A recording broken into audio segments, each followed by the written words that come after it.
Hello বন্ধুরা, আশা করি সকলে খুব ভালো আছো। আহারে বিহারেতে নতুন একটা ব্লগে তোমাদেরকে স্বাগত।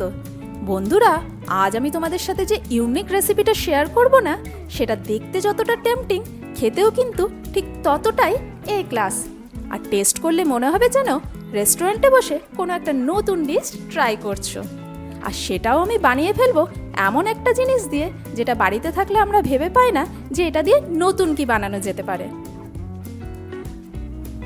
আর তা হলো এই বেবি পেঁয়াজগুলো।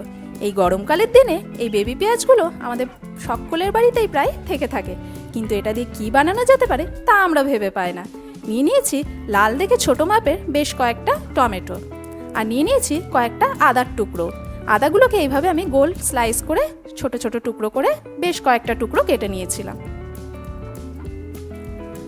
প্রথমে আমি পেঁয়াজের খোসা এখানে ভালো করে ছাড়িয়ে নেব। এখানে কিন্তু জাস্ট পেঁয়াজের খোসাটা ছাড়ালেই হবে। গোটা গোটা পেঁয়াজই আমি এখানে ব্যবহার করব, তাই টুকরো করার কোনো দরকার নেই।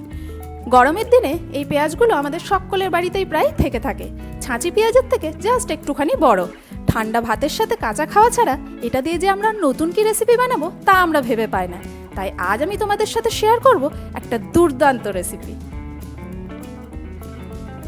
এখানে আমি টমেটোগুলোকেও অর্ধেক করে দু টুকরো করে কেটে নেব। তবে তোমরা যদি বেবি টমেটো পেয়ে থাকো তাহলে তো খুবই ভালো, কিন্তু আমার এই টমেটোগুলো বেবি টমেটোর থেকে জাস্ট একটুখানি বড় ছিল বলে আমি এগুলোকে অর্ধেক করে দু টুকরো করে এখানে কেটে নিয়েছিলাম। এখানে পেঁয়াজের খোসা আমি ভালোভাবে ছাড়িয়ে নিয়েছি, আর টমেটোগুলোকেও অর্ধেক করে দু টুকরো করে কেটে নিয়েছি। আর এই রান্নাটা বানাতে আমাদের লাগবে জাস্ট 4টে মশলা। নিয়েছি এখানে প্রথমে একটা ভাজা মশলা। এখানে ধনে, জিরে, শুকনো লঙ্কা, তেজপাতা শুকনো খোলায় ভেজে আমি গুঁড়ো করে নিয়েছিলাম। আর নিয়েছি বেশ কয়েকটা গোটা গোলমরিচের দানা। নিয়েছি একটুখানি মতো কাসুরি মেথি, আর লাগছে আমাদের একটুখানি সাদা তিল। তবে এই তিলটা রোস্টেড নয়, নর্মাল।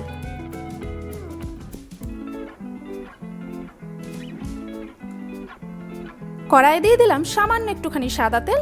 এই রান্নাটা করতে আমাদের বেশি তেলও লাগবে না, আর এই রান্নাটাতে কোনো ফোড়নও যাবে না। তেলটা হালকা গরম হলে আমি তাতে পেঁয়াজগুলো দিয়ে দিলাম। পেঁয়াজগুলো জাস্ট 1 থেকে 2 মিনিটের জন্য আমাদের নেড়েচেড়ে হালকা একটু ভাজা ভাজা করে নিতে হবে, যতক্ষণ না পেঁয়াজের কালারটা একটুখানি চেঞ্জ হচ্ছে। পেঁয়াজের কালারটা হালকা চেঞ্জ হয়ে এলে আমি অ্যাড করে দিলাম টুকরো করে রাখা টমেটোগুলো।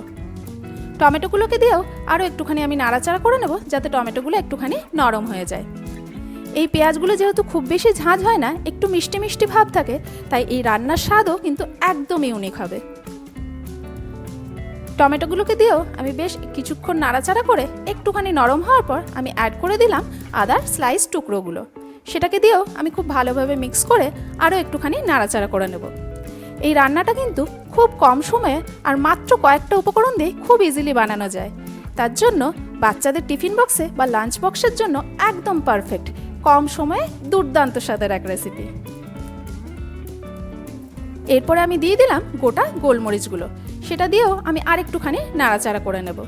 আমি কিন্তু এখানে সমস্ত গোটাগুটি জিনিসই ব্যবহার করেছি, মানে গোটা পেঁয়াজ টমেটোগুলোকেও জাস্ট অর্ধেক করে নিয়েছি, গোটা আদার টুকরো, গোটা গোলমরিচ, মানে এখানে কিন্তু এই রান্নায় কোটা বা বাটার কোনো ঝামেলাই নেই। গোলমরিচটা অ্যাড করার পর আমি দিয়ে দিলাম ভাজা মশলাটা। ভাজা মশলাটা কিন্তু আমি এখানে খুব মিহি করে গুঁড়ো করিনি, যেহেতু আমি এখানে গোটাগুটি জিনিস ব্যবহার করেছি, তাই মশলাটাও কিন্তু আমি একটুখানি দানাদার রেখেছিলাম। তবে মশলাটা দিয়ে আমাদের এখানে কিন্তু খুব বেশিক্ষণ কষাতে হবে না, যেহেতু মশলাটা অলরেডি আগে থেকে ভাজা আছে, তাই কিছুটা কুকড হয়েই আছে।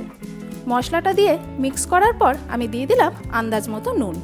নুনটা দিয়েও আমাকে এখানে খুব ভালোভাবে মিক্স করে নিতে হবে। এই রান্নায় যেহেতু গোটা গোলমরিচ ব্যবহার করেছি আর ঝালের পরিমাণ খুব একটা বেশি নয়, তাই বাচ্চারা কিন্তু খুব আনন্দ করে ইজিলি এই রান্নাটা খেতে পারবে। নুনটা দিয়ে ভালো করে মিক্স করার পর আমি দিয়ে দিলাম এখানে আন্দাজ মতো জল। তবে আমি সেটুকু পরিমাণে জল দিলাম। পেঁয়াজটা সফট হতে আমাদের যেটুকু জলের প্রয়োজন সেটুকু পরিমাণে জল আমি এখানে দিয়ে ভালোভাবে মিক্স করে নেব।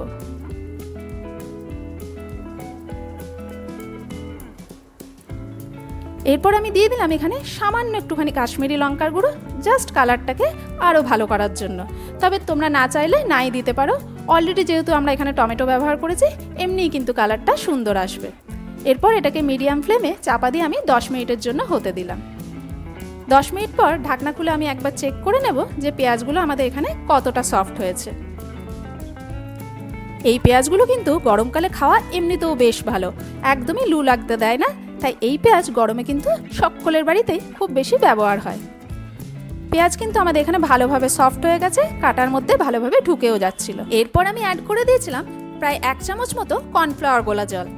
তবে এটা পুরোপুরি অপশনাল, তোমরা না চাইলে নাই দিতে পারো। আমি জাস্ট একটা রেস্টুরেন্ট টাচ আপ দেওয়ার জন্য আর গ্রেভিটা যাতে একটুখানি ঘন হয়ে যায় তার জন্য এটা অ্যাড করেছিলাম।